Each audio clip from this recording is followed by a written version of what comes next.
merci d'être là. C'est avec grande joie que nous rouvrons aujourd'hui et retrouvons plusieurs des collègues qui nous avaient manqué. En fait, vous nous avez tous manqué, tout aussi pendant cet été. Mais voilà, pour la dernière partie de ce cycle consacré au lien entre droit et vérité post-vérité, nous aurons encore toute une série de rendez-vous dans le courant de l'automne. Je vous en rappellerai les dates tout à l'heure. Mais je suis particulièrement heureuse aujourd'hui de pouvoir vous accueillir, Marie Cornu et Pierre Chastan, puisqu'on vous espérait au printemps et là ça avait dû être reporté. Nous sommes vraiment ravis de vous compter parmi nous aujourd'hui.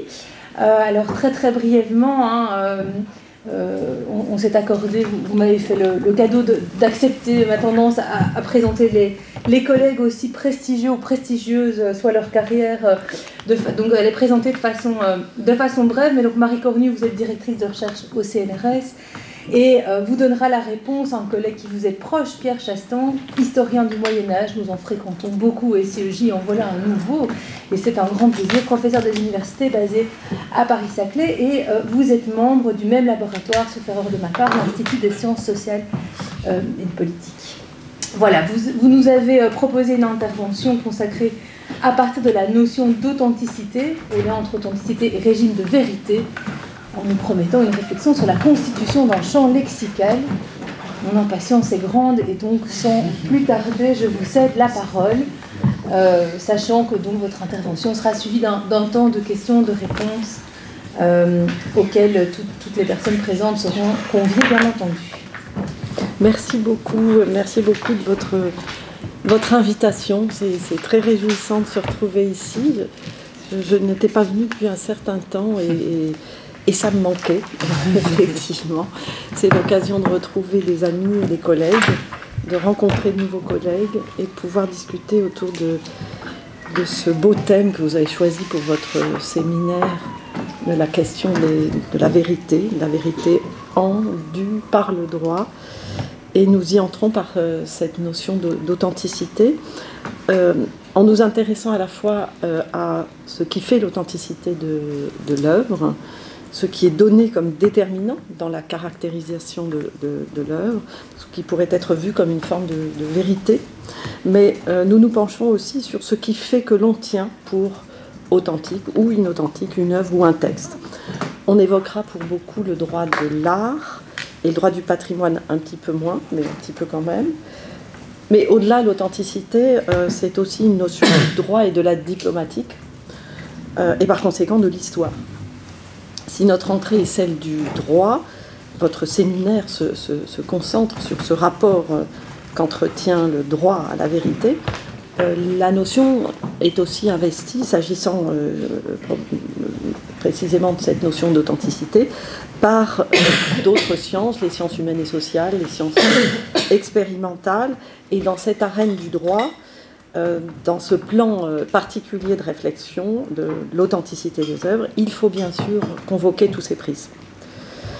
Alors, ce que nous vous présentons aujourd'hui est aussi le fruit d'un travail collectif que nous avons entrepris à l'Université Paris-Saclay et qui a réuni des juristes, des historiens d'art, des sociologues, des physico-chimistes, spécialistes des matériaux anciens notamment, autour des différentes facettes de cette notion d'authenticité.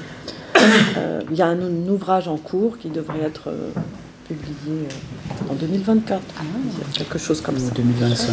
Voilà,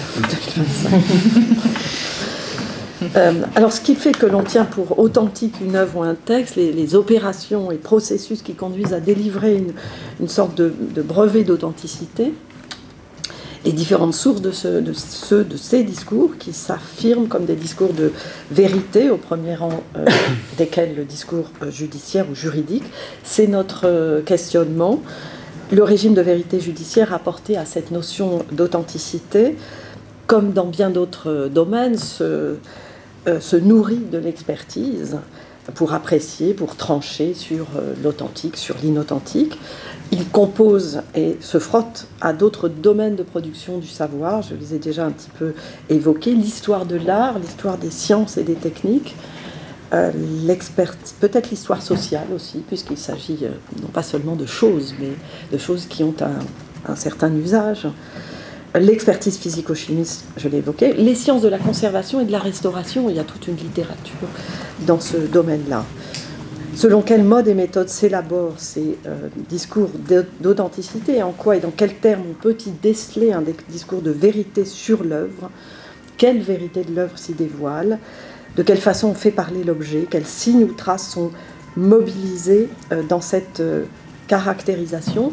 On voit bien à l'étude des dispositifs, des lieux, des acteurs, que ces instances d'énonciation de la vérité parlent parfois d'une voix très différente. Notre perspective va consister par conséquent à déplier ou tenter de déplier ces différents discours, ces différentes pratiques de véridiction, de comprendre leurs points de jonction, leurs connexions, où sont leurs concordances, mais aussi leurs discordances, leurs distances. Il y a bien entendu des écarts sensibles entre ces différents régimes de vérité. Il y a une vérité judiciaire de l'authenticité, on peut partir de cette hypothèse évidemment, mais alors quelle en est la nature, de quelle façon elle s'arrime à d'autres vérités, la vérité scientifique, la vérité historique, mais aussi ce qu'on pourrait appeler la vérité esthétique, on y reviendra.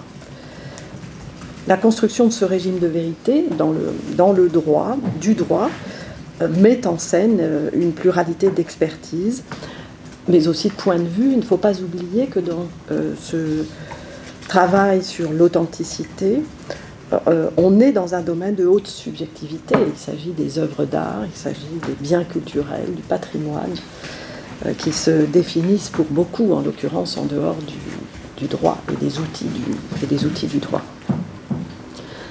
Alors, puisque nous évoquons les modes d'énonciation de l'authenticité, va se poser bien sûr la question du champ lexical mobilisé par le discours juridique, mais par bien d'autres discours juridiques, les textes, la jurisprudence, la littérature, mais il y a aussi le discours des experts, des acteurs, en particulier le marché, les artistes eux-mêmes, où on peut observer une grande variation des vocabulaires, même s'il y a des phénomènes de circulation, des variations selon les contextes d'usage. Le matériau terminologique et sémantique est somme toute assez instable, et on verra que cette dimension des vocabulaires est très présente dans cette question de l'authenticité. On aura l'occasion d'y revenir tout au long de notre présentation. Mais auparavant, on peut revenir à la naissance de ce concept d'authenticité. Quel en est l'héritage, en particulier l'héritage lexical? Alors, on a donc construit le propos en 3 parties successives. La troisième sera certainement assez écourtée, on l'évoquera de manière synthétique ou allusive, mais on a décidé en fait de faire le choix de titrer la première partie un lexique en héritage, et donc d'utiliser cette notion d'héritage. Alors, en discutant avec Marie, il s'agissait moins pour nous de tracer une généalogie notionnelle à travers l'histoire des mots que d'essayer d'identifier par une démarche qu'on peut qualifier d'archéologique des configurations anciennes du lexique, et d'évaluer également les traces qu'elles ont pu laisser, sans que ces dernières soient toujours d'ailleurs aisément perceptibles dans le vocabulaire contemporain, dans la mobilisation contemporaine de la notion d'authenticité. Donc je vais vous proposer, en accord avec Marie, au cours de ce premier temps, une sorte d'ouverture diachronique assez large, qui permet, de notre point de vue, une saisie critique des notions, et ça c'est aussi un élément qui est très lié au travail interdisciplinaire qu'on a mené pendant 5 ans dans le cadre donc, de ce travail sur l'authenticité à l'Université Paris-Saclay. Alors, ces ouvertures diachroniques est à la fois utile dans la perspective d'une saisie historienne de la notion, mais ce n'est pas ce qui nous intéresse le plus autour de cette table, mais qui est également très utile pour penser le contemporain, dans la mesure où elle propose un certain nombre de points d'appui critiques qui peuvent être tout à fait pertinents. Alors, la première chose que je voudrais dire, c'est que les livres, beaucoup de livres qui traite de la question de l'authenticité et du faux en art, convoque souvent d'autres objets. Je pense par exemple au beau livre de Thierry Lenain, publié il y a quelques années, 4-5 ans, un peu plus peut-être, convoque souvent d'autres objets que les objets d'art, que les objets qu'on classe ordinairement dans le domaine de l'art, qui ont pu être soumis dans une période antérieure à ce qu'on peut considérer comme étant des épreuves d'authenticité. Et là, j'emploie le terme authenticité dans son sens moderne, c'est-à-dire essayer d'évaluer si des objets sont réellement ce qu'ils allèguent être, alors quand c'est des textes, effectivement, ce sont les textes eux-mêmes qui allèguent avoir un statut particulier, ou est-ce que ces objets sont ce que l'on prétend qu'ils sont. Et ces questions, en fait, ne commencent pas avec le moment ouvert au XVIIIe siècle de l'application de la notion d'authenticité aux objets d'art. On peut retracer une séquence historique beaucoup plus large, antérieure au XVIIIe siècle. Alors même si la question aujourd'hui est débattue, est-ce qu'on a des éléments qui sont des éléments antérieurs au XVIIIe, enfin quand effectivement s'ouvre cette séquence d'application, de mobilisation de la notion d'authenticité aux questions de l'art. En tout cas, il y a une séquence beaucoup plus large qui, en fait, nous permet d'identifier d'autres objets qui ont été liés ou qui font partie de cette question, de cette histoire de l'authenticité et de l'authentification. Et très généralement, figure en bonne place, c'est le cas dans le premier chapitre du livre de Thierry Lenain, figure en bonne place les reliques médiévales, qui sont considérés comme étant effectivement des objets antérieurs aux objets d'art, aux œuvres artistiques, et qui ont pu être questionnés au prisme de leur authenticité. La question est en fait un peu plus compliquée, et je voudrais essayer de rapidement, et sans être trop long, de la déplier devant vous. Alors dans le fond, quand on lit ces livres, alors j'ai cité Thierry Lenain, mais on pourrait citer aussi les travaux de Philippe Cordez autour de l'histoire des objets, on se rend compte que dans le fond, il pointe deux éléments qui justifient le fait que quand on traite de la question de l'histoire du faux, on intègre effectivement ces objets antérieurs que sont les reliques. La première, c'est l'existence d'une proximité ou d'analogie dans les épreuves et les dispositifs d'authentification qui sont appliqués aux reliques et qui seront ensuite appliqués aux œuvres artistiques, avec, je vais juste les pointer sans vraiment le développer, avec un certain nombre d'éléments qui sont frappants. D'abord, une histoire qui est une histoire des reliques, qui est aussi une histoire des collections, et ça, je vous ai mis une chasse qui est celle de Saint-Étienne de Gimel, qui a été qui date en émail cloisonné, qui date donc du XIIe siècle, une histoire des collections qui passe par la mise en reliquaire, mais qui passe aussi par le dépôt rituel de reliques sous des autels, dans ce qu'on appelle le sigillum, le sceau de l'autel. Des opérations aussi qui sont des opérations d'inventoriage. Je vous ai mis un exemple d'authentique des reliques de Saint-Étienne, premier martyr, où vous avez un petit papier, un petit parchemin, un petit bout de parchemin sur lequel est inscrit, on pourrait dire, l'identification de la relique à laquelle donc cet authentique est associé. Je reviendrai en détail sur l'appellation même d'authentique. Et puis, enfin, des opérations qui sont des opérations d'étiquetage, inventoriage, mais surtout d'inventoriage, avec la rédaction donc de catalogues de reliques qui sont donc finalement des opérations assez analogues à celles auxquelles ont pu être soumises des objets produits dans d'autres contextes. Le deuxième point que je voudrais souligner, c'est le fait que ces ouvrages généralement soulignent la qualité d'objets personnes de ces reliques, et on sait combien autour des travaux d'Alfred Gell en histoire de l'art et de la question de la prise en compte de l'agentivité des œuvres d'art, un certain nombre de questions sont apparues dans les travaux en histoire de l'art comme en sociologie de l'art autour de ces enjeux d'agentivité des œuvres d'art. Et donc là, on a aussi un trait qui peut être tracé entre des reliques qui sont indissociablement des choses, mais également des personnes, et ces enjeux qui sont des enjeux de qualification des œuvres d'art comme étant dotées d'une agentivité.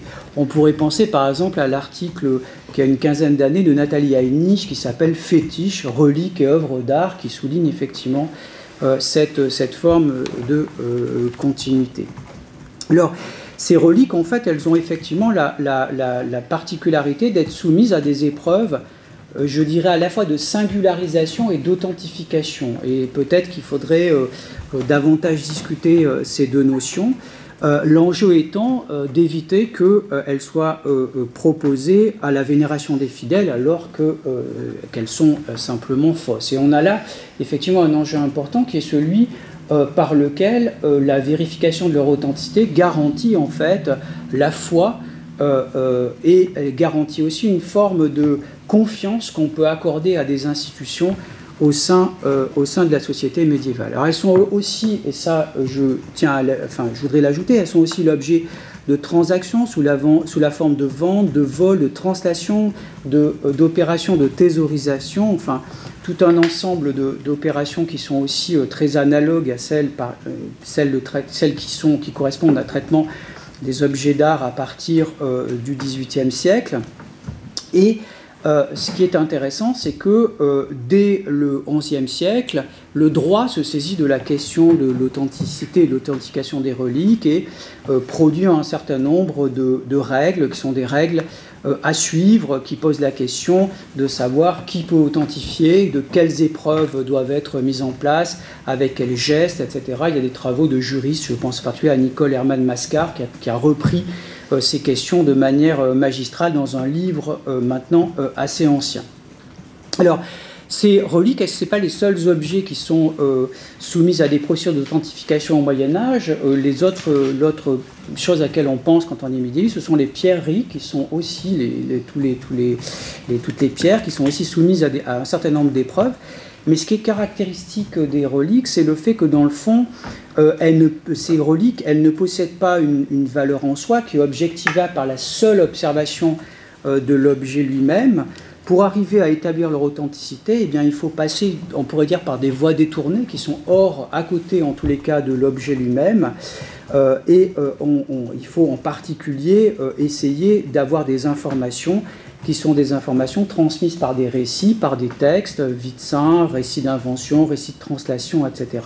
Mais aussi par ces fameuses reliques, authentiques de reliques, dont j'ai donné un exemple ici, qui produisent des identifications, qui sont des identifications à travers lesquelles ou grâce auxquelles on peut reconstituer la trajectoire, les déplacements de ces objets dans le monde social, et souvent avec d'assez importantes distances. Alors, elles permettent une identification, et ces petits textes qui sont liés à l'objet, en fait, on les appelle authentiques couramment aujourd'hui. Si vous regardez les catalogues ou les expositions, vous verrez qu'on les qualifie systématiquement d'authentiques, mais dans le fond, ce terme est un terme qui apparaît tardivement, à partir du XVIIe siècle. Au Moyen-Âge, on les appelle breves, litterae, cedulae, donc amulettes, étiquette, l'équivalent du terme latin qui correspond à étiquette, mais en revanche, la notion qui est la notion d'authentique, elle apparaît dans les textes médiévaux, surtout à partir du XIe, XIIe siècle, dans ce moment où le droit se saisit de la question des formes d'authentification et donc de ces objets, dans un certain nombre de textes, en particulier dans un célèbre traité qui est connu des médiévistes, de Guibert de Nogent, autour des reliques, dans lequel il dit et développe l'idée que les reliques, on doit vérifier que les reliques sont authentiques. Il emploie bien l'adjectif authenticus. Et ce qu'il dit, c'est qu'en fait, cette vérification, elle repose sur des indices. Il insiste sur le fait que ces indices doivent être soumis à une ratio, donc à quelque chose qui est de l'ordre de la raison. Ça n'est pas une simple opinion. Pour arriver à établir cette ratio, eh bien, on a finalement deux voies principales. Explorer la tradition, donc vérifier qu'effectivement il y a pas de trou dans la tradition, pourrait-on dire, et vérifier aussi ou rassembler tous les écrits à partir desquels on peut retracer la biographie de la relique et donc son déplacement au cours donc de son existence et de sa présence terrestre. Alors il y a un dernier point dont je ne parlerai pas, c'est le fait que les reliques, elles sont dotées aussi d'une virtus, elles ont une capacité à agir, à produire des miracles. Donc parfois c'est la relique elle-même qui tranche les choses et qui prouve en fait par sa capacité à agir qu'elle est donc authentique. On peut la considérer comme comme authentique.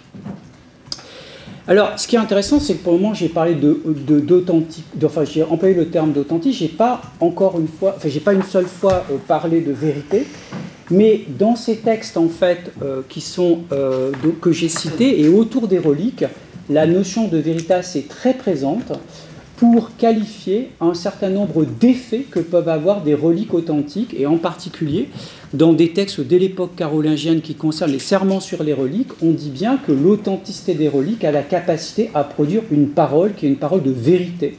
Et c'est bien le terme de veritas, effectivement, qui est employé dans ces textes. Donc on voit effectivement de quelle manière cette question de l'authenticité de l'objet et de son authentification a des effets de véridiction, en particulier par le biais du serment qui, bien entendu, tient une place tout à fait centrale dans la société médiévale.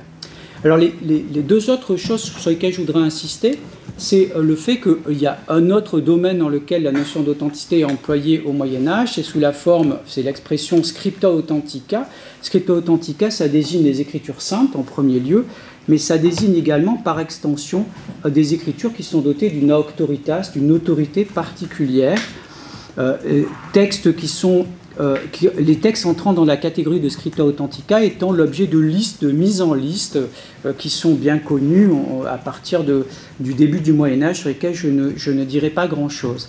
Ce qui est intéressant, c'est que dans cette acception de l'authentique liée à la scripta authentica, donc dans une tradition qu'on pourrait classer plutôt du côté d'une tradition chrétienne, cette expression désigne à la fois des œuvres dont la matière fait référence, mais qui est considéré comme à élaborer dans des récits présents et à venir. Donc, dans le fond, ce qui est présent très fortement, c'est une vérité qui à la fois est déjà là, mais elle est déjà là à condition que l'on soit en capacité de l'élaborer dans le présent et à l'avenir. Donc, dans le fond, c'est une vérité qui est très fortement ouverte à un travail herméneutique, ce qui n'est pas effectivement bien surprenant quand on tient compte du contexte culturel dans lequel cette expression s'inscrit.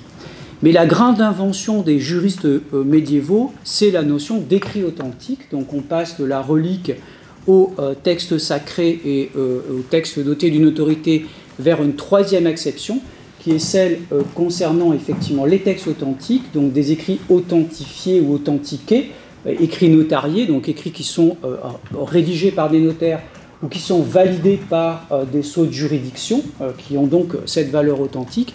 Et ça, il s'agit véritablement d'une élaboration qui est une élaboration des juristes médiévaux, puisque dans la tradition du droit romain, la notion d'authenticus, c'est une notion qui renvoie à l'original. On a bien des mentions, je ne les citerai pas ici, je les avais prévues, mais je ne vais pas les citer, de cette équivalence entre authentique et original, dont on trouve des traces dans le corpus juris civilis. Alors que, effectivement, à partir du XIIe siècle, on voit apparaître et on voit s'élaborer dans le travail des juristes la notion d'écrit authentique. Cet écrit authentique, il a finalement une caractéristique principale, c'est que c'est un écrit qui devient exécutoire, qui est une des variétés de preuves, et d'ailleurs on le voit très clairement dans la manière dont les juristes le décrivent, qui est une variété de preuves et qui donc par conséquent s'impose au juge à moins qu'il soit matériellement problématique. Donc le juge ne peut plus effectivement juger de la validité ou est-ce que le texte doit être reçu ou non. À partir du moment où l'écrit est un écrit authentique, il est doté de cette valeur qui est une valeur exécutoire. Et là on voit apparaître un autre terme intéressant dans le lexique que j'essaye de décrire, qui est le terme d'authenticare, le verbe authenticare, authentiquer, il faudrait le traduire. Authentiquer n'a pas de précédent dans le droit romain, c'est un verbe qui apparaît à partir de la fin du XIe siècle, semble-t-il à Cambrai, qui devient très courant au XIIe siècle. Et dans le fond, ce terme même d'authenticare montre de quelle manière l'authentification passe par un certain nombre de procédures qui sont réglées par le droit, et qui font jouer en fait trois pôles que j'ai essayé de mettre sur la slide. D'abord, un premier pôle qui est un pôle textuel, qui pose la question de la véracité, c'est-à-dire est-ce que ce qui est enregistré est vrai ou n'est pas vrai. Un deuxième pôle qui est un pôle matériel, qui porte en fait les signes de l'authenticité. Donc c'est toute la question des sceaux, des saints manuels, de la main, de la reconnaissance des mains aussi qui ont écrit les textes, avec une notion très discutée qui est celle de sigillum authenticum autour de cette question des sceaux. Donc les signes de l'authenticité se dote d'un certain nombre de signes qui finalement la manifestent, et la manifestent à l'ensemble des personnes qui observent un texte ou lisent le texte. Et puis il y a un dernier point qui est un point important, j'allais dire, qui aura un brillant avenir, qui est le troisième pôle autour de l'auteur, d'où procède la crédibilité de ce qui est écrit. Et là, on est dans un champ sémantique dans lequel on retrouve la notion de fides, donc de foi, de garantie, et une notion aussi qui est une notion d'auctoritas, qui est bien entendu centrale, puisque selon l'auteur, bien entendu, la crédibilité même du contenu du texte n'est pas identique. Et ce qui est intéressant, c'est que dans ce contexte culturel spécifique, la notion d'authenticité s'applique aussi à des personnes. On a des personnes qui sont plus ou moins authentiques, et ça renvoie bien entendu à ces questions de l'autorité. Alors, on voit la mise au point dans les décrétales d'Innocent III, début du XIIIe siècle, de tout un savoir qui est un savoir de vérification des signes de l'authenticité. C'est pour ça que j'ai mis un petit renvoi entre le deuxième point et la note. Vérification des signes de l'authenticité, avec un certain nombre de propositions extrêmement précises qui renvoient quasi à une expertise, en particulier des sceaux et de la matérialité des textes. Et ça, c'est une première strate qui est aussi intéressante à noter, d'autant qu'elle est appelée à nourrir ensuite un savoir qui est un savoir autour des textes et la critique des textes. Et c'est intéressant de constater que dans les œuvres des diplomatistes du XVIIe, XVIIIe siècle, donc qui se sont fait spécialité de mettre au point ces critiques textuelles, eh bien on retrouve une référence directe aux décrétales d'Innocent III qui sont considérées comme étant un premier moment, une première strate fondatrice d'un savoir qui est un savoir critique portant sur les signes de l'authenticité. Le dernier point que je voudrais évoquer, c'est la question de l'élaboration aussi d'une doctrine du faux. Et là, je suis assez près, je le dis, parce que c'est vraiment tout ce que je vais vous dire provient en grande partie d'un article de Corinne Leveux-Le-Texera autour de la manière dont on trouve dans la littérature des concilia médiévaux une élaboration et une pensée concernant la qualification de faux. Et là aussi, on retrouve toute une série d'éléments, à la fois lexicaux, mais aussi du point de vue de la doctrine, qui font écho à un certain nombre de choses sur lesquelles Marie et moi reviendrons par la suite. D'abord, cette strate initiale, qui est la nouvelle 73 de Justinien concernant la question du faux et des faux documents, des faux instrumenta, dans lequel on trouve trois éléments qui, de mon point de vue, sont tout à fait remarquables. D'abord, c'est cette idée que la falsification, c'est pas l'inverse de la vérité, c'est une imitation de la vérité. Ce qui est un premier point qui est tout à fait intéressant et qui aura des conséquences sur la manière dont les juristes médiévaux déploient une doctrine du faux comme qualification juridique. Le deuxième point important, c'est que, dans le fond, la vérité substantielle de l'objet, en l'occurrence du texte ici, mais on pourrait parler d'autres objets, elle est donnée a priori. Le juge n'a pas barre sur la qualité substantielle, ce qui est un élément tout à fait important. Et donc, par conséquent, le travail du juge, nous dit ce texte qui a été ensuite glosé, le travail du juge, c'est donc de trancher malgré les contradictions et les incertitudes. Dans le fond, il va être face à des textes ou des objets dont l'authenticité est problématique, est partielle, avec des questions de degré, d'échelle d'authenticité, et ce qu'il est amené à faire, c'est dans le fond à qualifier, donc à trancher entre une qualification de faux ou la reconnaissance de l'authenticité d'un texte. Et quand on passe à la strate médiévale qui, bien entendu, glose très largement Justinien, les choses deviennent encore plus claires, et en particulier on trouve chez Barthold cette idée qui est tout à fait importante, que le rapport entre le vrai et le faux chez les juristes et chez les logiciens, c'est pas la même chose. Que dans le fond, chez les juristes, chez les logiciens, un énoncé est vrai ou faux, il ne peut pas être autre chose que vrai ou faux, il n'y a pas de catégorie intermédiaire, il n'y a pas de zone grise entre la vérité et le caractère falsifié ou faux d'un énoncé. En revanche, du point de vue dans le domaine du droit, ce sont deux notions connexes, avec une connectivité que les juristes essayent de penser de façon précise, et avec des degrés intermédiaires qui peuvent être tout à fait difficiles à qualifier. Et donc on est face à un travail, enfin ce moment du XIVe siècle, on est face à une forme de désubstantialisation du vrai, qui est finalement l'objet d'un choix et non pas d'un constat. Ce que nous disent ces textes, c'est que dans le fond, le juge, il ne constate pas. Il est obligé de produire un jugement, qui est un jugement qui désubstantialise en fait le rapport au vrai et le rapport au faux. Alors, bien sûr, il va se fonder sur des éléments matériels. C'est pas parce que c'est désubstantialisé qu'on ne regarde pas quand même les qualités matérielles de l'objet, mais il va se fonder aussi sur un certain nombre de considérations à proprement parler juridiques. C'est-à-dire, par exemple, est-ce que la qualité d'une personne a été usurpée ou pas? C'est un des exemples que je vous donne là, mais il y en a plein d'autres qu'on pourrait donc évoquer. Et donc, on voit bien comment il y a un écart qui apparaît entre le faux comme vérité substantielle, d'une part, et la falsification comme qualification juridique, qui, nous disent les juristes du XIVe siècle, répond à des considérations d'opportunité. Donc on a vraiment une faux et jugement de falsification, c'est vraiment deux choses différentes. Alors j'ai beaucoup parlé déjà. Tu as très bien parlé. Bon, là, je vais aller très très vite.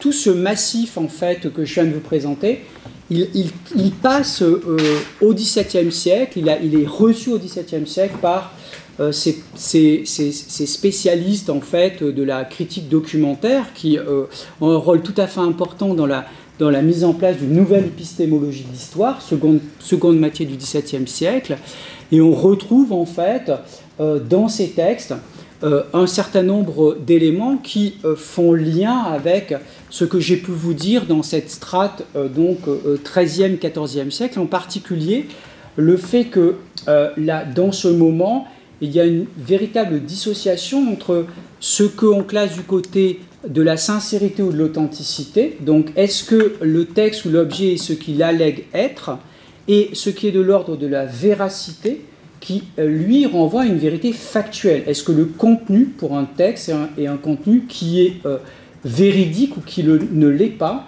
Ces deux éléments, ces deux en fait formes de vérité étant liées chez les diplomatistes, mais très fortement distinguées dans les textes. Alors le point, je vais très vite, le point qui est tout à fait remarquable, c'est le fait que dans le fond, ce qu'invente ce second XVIIe siècle, c'est véritablement de nouvelles épreuves tout à fait particulières pour juger de l'authenticité des textes ou au contraire les récuser. Et ce qu'on voit apparaître, et c'est le deuxième citation de la slide, ce qu'on voit apparaître à ce moment-là, c'est finalement une très forte méfiance vis-à-vis de l'ancienneté ou de l'antiquitas comme étant constitutif, comme étant un élément qui pourrait aller dans le sens d'une authentification d'un texte. Véritablement, on a une opposition très forte dans ces textes entre la veritas d'un côté, qui est l'objet d'une critique qui est soumise à une méthodologie particulière, et l'antiquitas, l'ancienneté, qui, elle, est la tradition, donc par conséquent, qui, elle, est de plus en plus suspectée. Donc on pourrait reconstituer cette espèce de schéma logique avec cette volonté de discerner le vrai ou le faux, une méthode qui est formalisée, je ne reviens pas, je voulais en parler, mais je vais très vite, une méthode qui est très formalisée sur comment s'y prendre pour discerner le vrai du faux, le jugement, cette fois-ci du côté de l'histoire, puisqu'on n'est plus du côté du juge, on est du côté de l'histoire, et ce moment qui est un moment aussi de basculement vers une épistémée moderne dans lequel la question de la ressemblance ou de la continuité joue moins que quelque chose qui est renvoyé à une vraie opération critique qui s'appuie sur une méthodologie formalisée. Alors cette méthode, elle va passer par de l'enquête, des phénomènes de mise en collection pour avoir des séries, pour pouvoir comparer les objets à des ensembles, Et par ailleurs, pour des raisons pédagogiques ou plutôt de clarté, j'ai fait comme si tout ça, ça se passait du côté de la diplomatique et des historiens, mais il faut quand même rappeler que les historiens de cette période-là sont aussi des juristes et travaillent dans une optique qui est celle de conforter les droits de la monarchie. Et la production finalement d'une histoire générale, c'est une sorte d'effet de bord en fait de questions qui sont des questions aussi très largement liées à la monarchie. Donc on va maintenant se retransporter dans cette strate du présent, sachant qu'effectivement dans tout le massif de mots, de notions que tu as cité, on va retrouver évidemment toute une floraison de notions qui font écho à la question de l'authenticité, de l'original, du faux, de la copie, de la falsification. Les discours sur l'authenticité, on va voir charrie un vocabulaire extrêmement riche, avec notamment des couples, des oppositions, tu as commencé à les évoquer, qu'il faut bien sûr questionner, creuser, interroger. L'opposition entre véridicité et authenticité, c'est pas tout à fait la même chose. L'authenticité dit une certaine vérité de l'homme, mais une certaine vérité seulement. Authenticité versus faux, l'un n'est pas nécessairement le contraire de l'autre. Et il faut ajouter là encore les notions de falsification, de fausse attribution, où l'on perçoit que les grilles de lecture sont parfois plus complexes qu'il n'y paraît, et plus complexes qu'elles ne paraissent dans l'enceinte judiciaire. Fréquemment, on trouve évidemment ces oppositions frontales un peu parfois présentées d'une façon un peu réductrice. Les rapports entre original, copie, reproduction, réplique, restitution, avec là encore des catégories intermédiaires, des zones grises, qu'on a un petit peu du mal à saisir. Par exemple, lorsque Brancusi, qui est un sculpteur d'art moderne, reproduit, ou produit plutôt, en plusieurs exemplaires, un oiseau, son oiseau qui a fait l'objet d'un procès célèbre aux États-Unis en 1927, il s'agit à chaque fois d'une nouvelle œuvre. Ce n'est pas une copie, c'est à chaque fois un original, quoique le geste se soit reproduit. Il produit une œuvre qui n'est pas celle qui précédait et qui va suivre aussi. Et dans l'enceinte judiciaire, on ne comprend pas bien cette logique-là d'une nouvelle création, d'un nouveau geste de création. Autre opposition, unicum, reproductible, objet de série, où on revient peut-être là aussi on pourrait revenir à cet exemple de Brancusi. Donc dans cette exploration du champ lexical, un certain nombre de ces mots sont aussi des mots du droit. Il faut impérativement, évidemment, saisir et approcher cette question des usages et la façon dont ces usages pénètrent dans cette sphère du droit. Alors, on va s'intéresser là plus spécifiquement à l'authenticité des œuvres ou des objets et au régime de vérité qu'elle mobilise ou institue.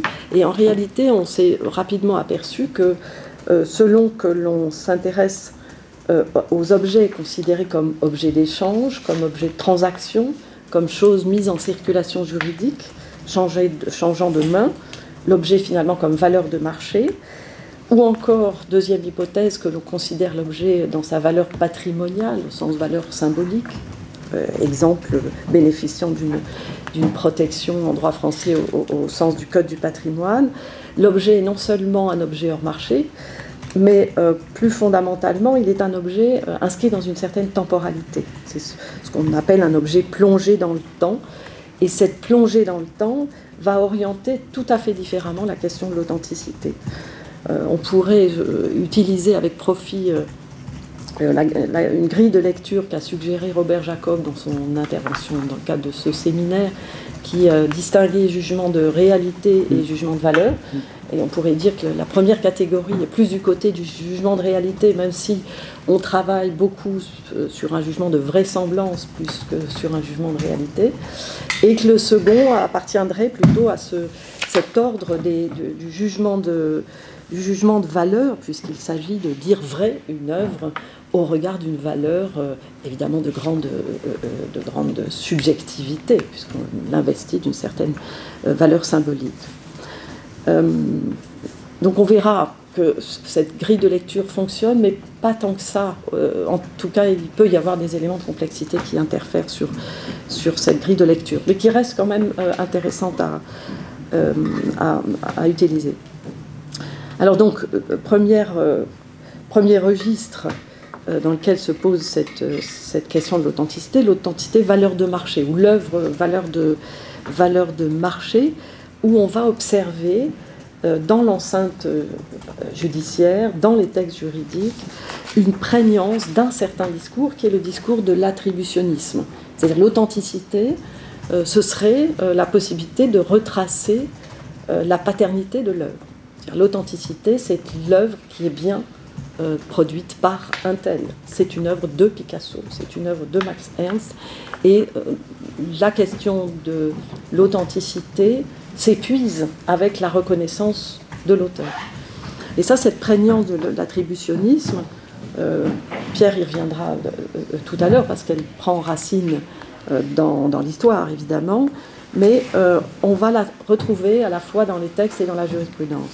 Alors bien sûr, quand on parle d'authenticité, dans le droit, on va se tourner naturellement en premier, pas tout à fait encore vers le décret Marcus, mais qui a une grande importance dans cette évaluation, et on va se tourner vers le Code civil, les règles de formation du contrat, l'annulation du contrat pour erreur sur la substance. Et l'erreur sur la substance, c'est, dans un grand nombre de cas, cette substance qui est l'authenticité de l'œuvre, entendue au sens attributionniste du terme. Dans un certain nombre d'affaires, on va discuter de l'authenticité comme l'élément déterminant de la volonté des parties. C'est la fameuse affaire Poussin, feuilleton interminable, terminé quand même, de l'affaire Poussin, qui a duré 2 décennies, je crois. Enfin, ça a été très long, que connaissent par cœur tous les étudiants en droit, puisqu'on a là déplié toutes les conditions de la mise en œuvre de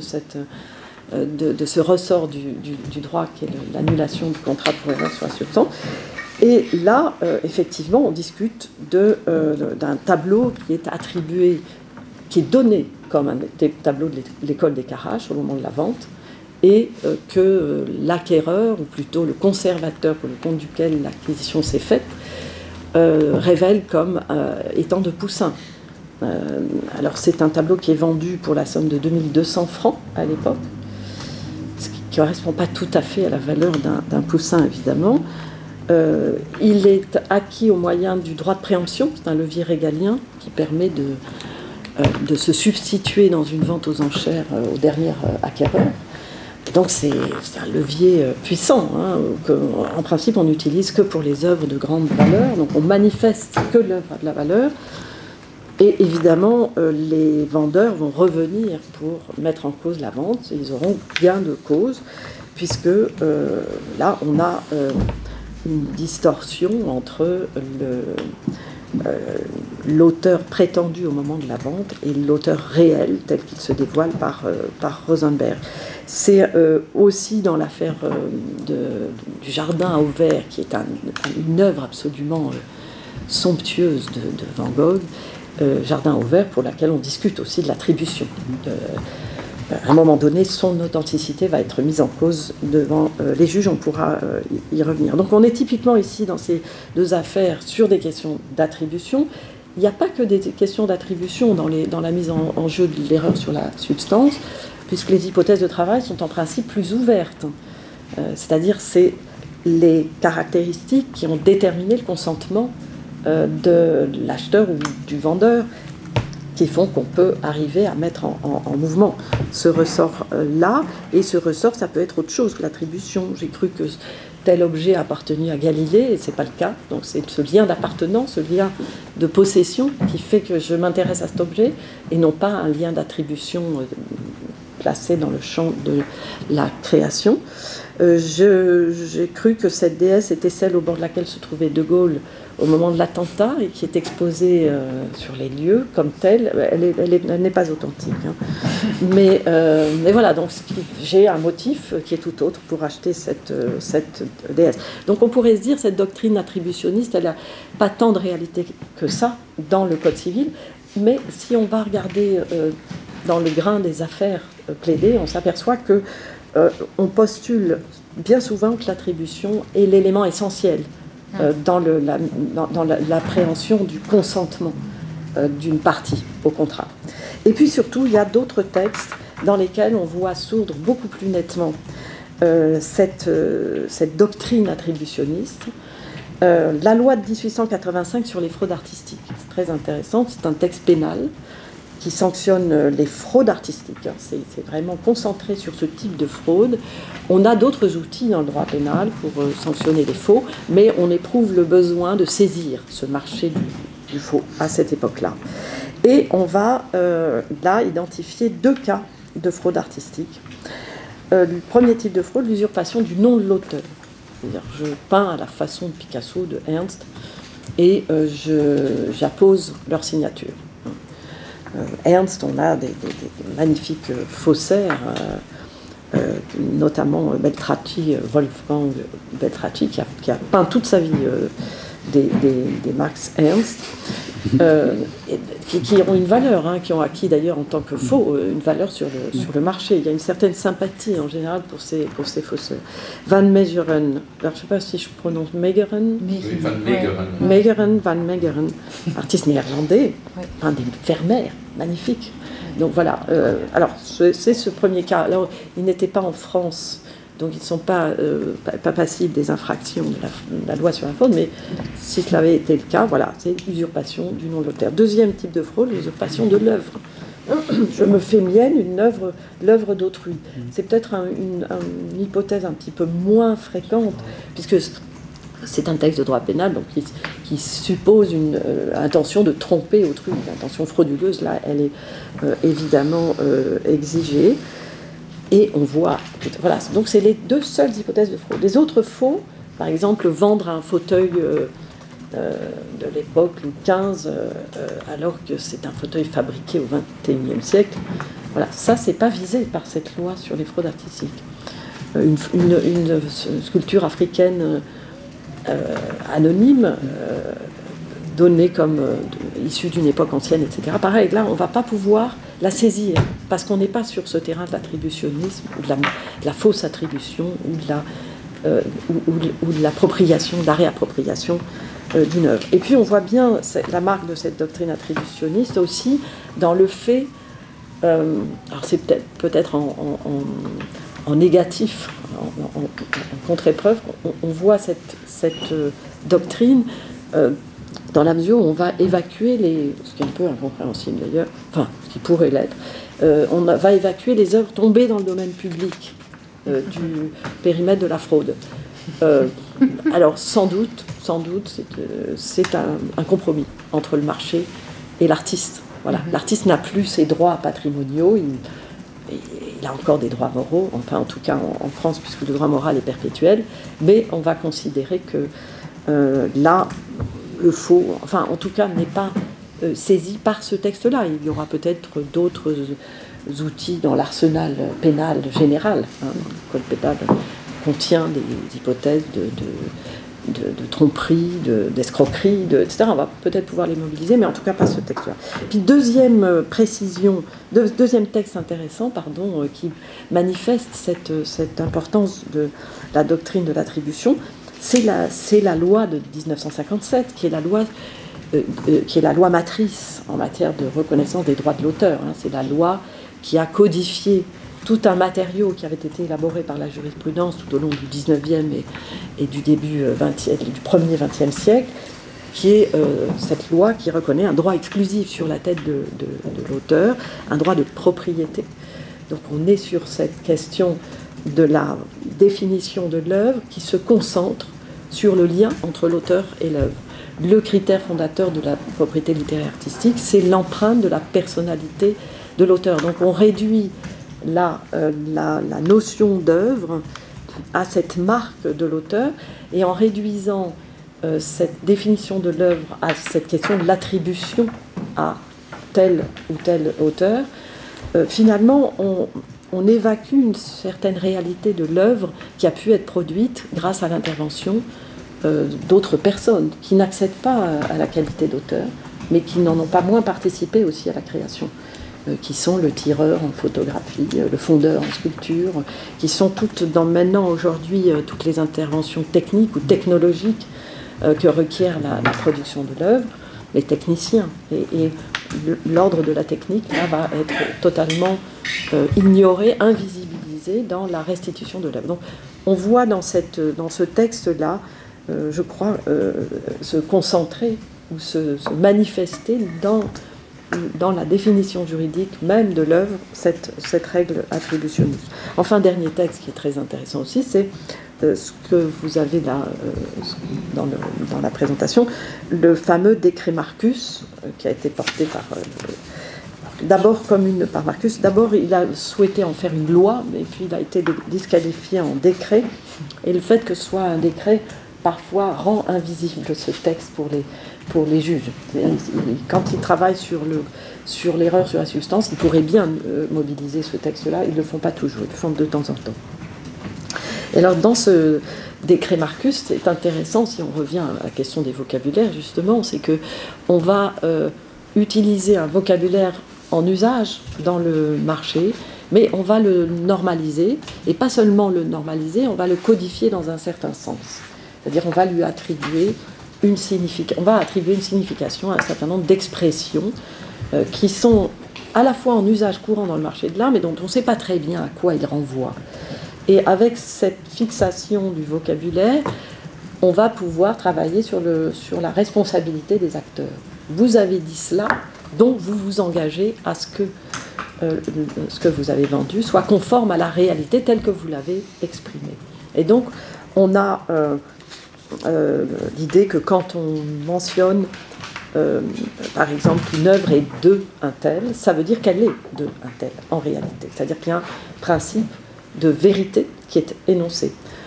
En revanche, quand on dit, où on voit la labilité des vocabulaires, quand on dit cette œuvre est attribuée à, ça veut dire qu'il y a des probabilités sérieuses que cette œuvre soit en effet de, mais que des doutes persistent. Et donc, si l'inauthenticité se révèle après la vente, on ne peut pas engager la responsabilité de... On ne peut pas engager la responsabilité de l'acteur. Voilà, l'emploi du terme attribué à présomption sérieuse, mais qui rendent...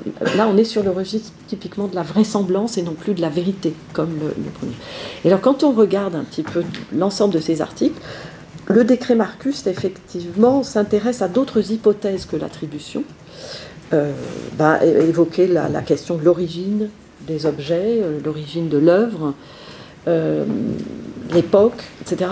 Mais on s'aperçoit que pour l'essentiel, on est quand même dans ce plan attributionniste. Ce qu'on voit très clairement dans toute la succession des articles 3, 4, 5, il y en a d'autres aussi, où c'est soit 6, où c'est soit l'auteur qui est au centre, soit son environnement, l'atelier, l'école d'eux, etc. Donc là, on a vraiment dans ce texte-là l'idée qu'on, dans le droit, on travaille pour l'essentiel sur ce régime on va dire, de vérité que constitue l'attributionnisme. Je ne sais pas si tu voulais rajouter quelque chose sur... oui, où on voit aussi quelque chose paraître, et là j'emprunte à Michel Van de Kerkhove, qui a écrit un bel article sur... alors c'est un autre thème, mais vérité judiciaire et parajudiciaire en matière pénale. Quelle vérité? Il s'interroge sur différents régimes de vérité. C'est paru dans la revue Droit et Société. Et il évoque une idée de régime conventionnel de vérité. Et là, on voit qu'on est passé d'un régime conventionnel de vérité, dont j'ai dit qu'il restait assez terrain meuble. On n'a pas nécessairement non plus de grande certitude sur l'emploi des termes utilisés. Et là, on passe de ce régime conventionnel à un régime légal dans lequel on introduit cette dimension conventionnelle du langage. On va fixer le sens quitte à transformer, parce que ces vocabulaires, ils ne sont pas nécessairement sur le marché utilisés dans ce sens-là. Donc on travaille vraiment sur une convention légale de langage qui est censée exprimer une certaine vérité de l'œuvre. Alors on devait évoquer la question la façon justement, on évoquait l'idée qu'il y a plusieurs régimes de vérité qui cohabitaient dans l'enceinte judiciaire, mais tu voulais peut-être dire un mot je essayer mais vraiment en 3 minutes, ce qui va être compliqué, mais de refaire en fait de redonner un certain nombre d'éléments chronologiques sur finalement ce qu'on perçoit à travers ces textes et cette manière de penser le rapport entre l'œuvre et une personne sous la forme effectivement de ce régime attributionniste, ce cadre attributionniste. En fait, c'est finalement un cadre dont on peut refaire l'histoire, même de façon très rapide, ce que je vais essayer de faire ici, et qui correspond à ce moment que j'ai déjà évoqué, qui est un moment qu'on peut situer au XVIIIe siècle, avec peut-être des éléments qui apparaissent un tout petit peu antérieurement, et qui est très lié à l'apparition du marché de l'art qui conduit à une valorisation du nom de l'artiste. Alors je vous ai mis ici un passage d'un article qu'on est en train de finir avec Laurent Pfister, dans lequel il cite en fait Pierre-Jean Mariette en 1764 qui dit « on n'achète plus des œuvres, on achète des noms », ce qui est effectivement une citation tout à fait intéressante à prendre en compte. Alors on est dans un moment effectivement bien connu au cours duquel l'auteur devient est considéré comme une instance de création, et là ça renvoie à toute une série de questions qui quand même sont liées à la création en atelier. On sait que dans la réalité en fait ces peintures de l'époque moderne, elles sont rarement autographes d'une manière uniforme, on a souvent des formes de collaboration dans la production de ces peintures, mais il n'empêche que finalement l'auteur devient une instance de création et aussi une instance de classification des œuvres, ce qui est un élément tout à fait important. Alors bien sûr ça commence pas là, on pourrait en faire une histoire un peu plus complexe. On sait effectivement l'héritage de Vasari, de ce moment de la fin du Moyen-Âge, début d'époque moderne de ce point de vue-là, mais il n'empêche que cet auteur comme instance de création conduit à une valorisation forte au XVIIIe siècle du génie de l'auteur, de sa subjectivité, de la manière dont il doit y avoir finalement une trace authentique de cette subjectivité dans l'œuvre même, de sa main, parce que ça passe aussi par des questions qui sont des questions fortement liées à l'autographie, des questions d'originalité, mais cette fois-ci au sens il faut que l'œuvre soit originale par rapport à une production sérielle.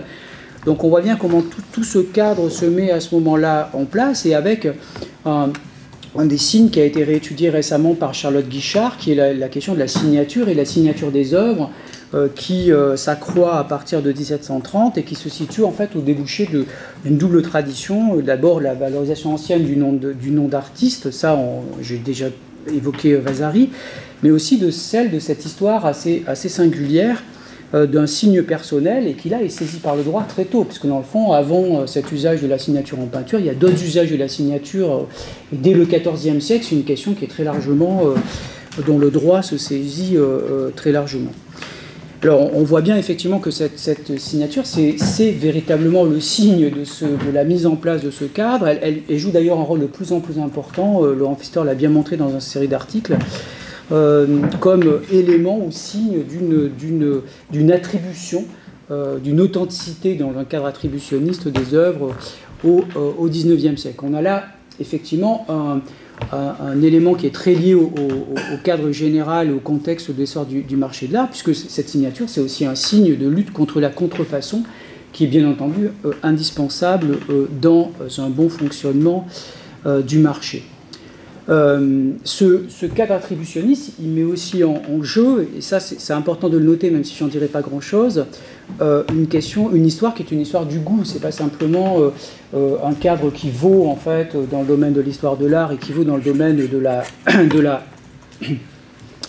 dans le domaine juridique, c'est aussi une question qui est une question très largement liée à une histoire du goût et au rôle des collections dans la formation effectivement de ce goût et aussi dans le fonctionnement du marché de l'art. Donc on voit effectivement ce contexte général. Ce qui est tout à fait intéressant à noter, et ça a été bien évoqué dans un article de synthèse publié par Charlotte Guichard en 2010, c'est le fait que ce cadre attributionniste, il est aussi extrêmement prégnant dans une certaine histoire de l'art. C'est-à-dire que ce n'est pas simplement ce qu'on a vu à travers le décret Marcus, c'est une chose, mais dans la manière même d'écrire l'histoire de l'art, les noms propres jouent une importance qui est une importance croissante à partir du XVIIIe et surtout au XIXe siècle, et ce primat de l'attributionnisme est aussi un élément qui est un élément tout à fait important, qui fait de l'auteur, du nom de l'auteur, une catégorie opérateur de classement, et ça joue à la fois dans un récit dans l'histoire de l'art, mais aussi dans la manière dont les collections publiques se constituent dans le cadre des musées. C'est aussi une catégorie qui a une dimension épistémologique, c'est-à-dire qu'on voit bien de quelle manière, finalement, la façon dont on va décrire des opérations qui sont liées à la création de l'œuvre, eh bien, sont très largement décrites dans ce cadre prégnant de l'attributionnisme, avec cette centralité du nom. Alors, ce qui est tout à fait important de noter, c'est que depuis les années 70, une autre tradition en histoire de l'art a émergé, en particulier très fortement liée à des techniques instrumentales, tout le volet des technical studies, ou d'enquête en archives en parallèle d'un travail sur les œuvres, qui permettent en fait de proposer une histoire de l'art qui se déprenne en partie de ces cadres de l'attributionnisme en réévaluant l'importance de la production collaborative, du rôle des ateliers, de formes d'autographie partielle, en réévaluant aussi, et c'est tout à fait important, le goût du XVIIIe siècle et des siècles antérieurs pour des formes de production sérielle dans lesquelles parfois on a des productions qui sont des productions très proches du point de vue formel et qui donc remettent en question ou font vaciller la façon dont les cadres stricts de l'attributionnisme entendent des notions d'originalité, d'authenticité et également, bien entendu, d'attribution. Donc on a là un moment qui est un moment tout à fait singulier, dont il est important de faire l'histoire pour comprendre de quelle façon un certain nombre de notions contemporaines portent encore les traces de ce moment singulier, mais quand on le regarde avec finalement les lunettes de l'historien, on se rend compte que c'est un moment singulier et qu'il ne doit pas recouvrir totalement toutes les autres héritages et les autres significations antérieures et les autres manières de mobiliser la notion d'authenticité avant donc cette séquence chronologique qui s'ouvre fin XVIIe et début XVIIIe siècle. Alors en fait, on avait prévu de vous parler de la façon dont cohabitent et dialoguent différents discours de l'authenticité dans le lieu du procès, mais j'ai l'impression qu'on a épuisé notre temps de parole et on peut peut-être en discuter. On voulait aussi attirer l'attention sur la singularité de ce régime de vérité judiciaire qui n'est pas là pour dire l'authenticité, mais pour entendre ce qui est donné comme authentique. Donc il n'y a pas véritablement la construction d'une notion juridique authenticité. L'authenticité est un fait plus ou moins avéré, on est plus là dans l'ordre des présomptions, de la vraisemblance. Donc le juge va travailler sur le terrain de la preuve, mais il va surtout observer ce qu'on prétend qu'est l'œuvre et à quel point cette prétention rencontre, quand on est dans le cadre du contrat par exemple, rencontre aussi la posture de celui qui... de l'acheteur, du vendeur, etc. Donc, je pense qu'on ne va pas avoir tout à fait le temps d'élaborer là-dessus.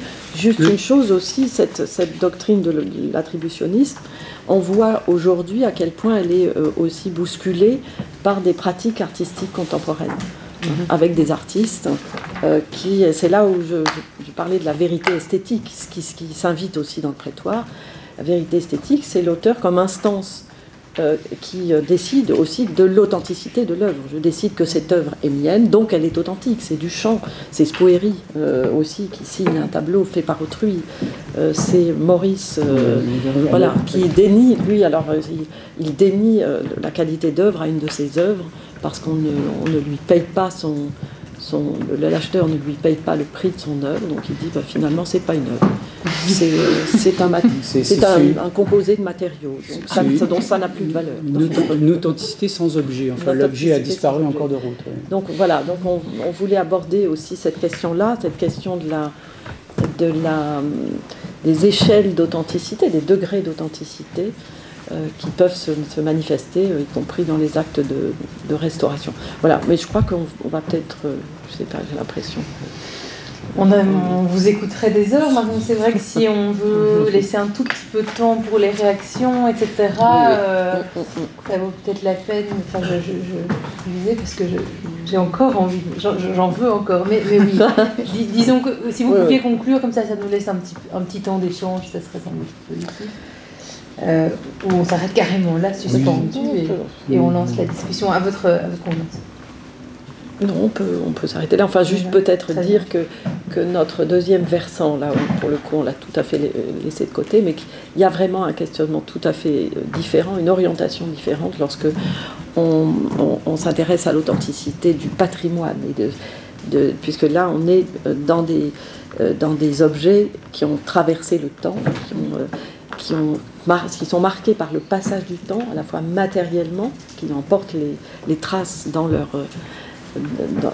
matière même, et la question de l'authenticité se pose dans des termes différents, puisque il faut composer avec ces histoires successives. Et ces histoires successives, alors en archéologie on n'aurait pas de problème, elles constituent effectivement l'objet, mais comment le rapporter à une notion d'authenticité, c'est plus complexe. Voilà. Merci beaucoup.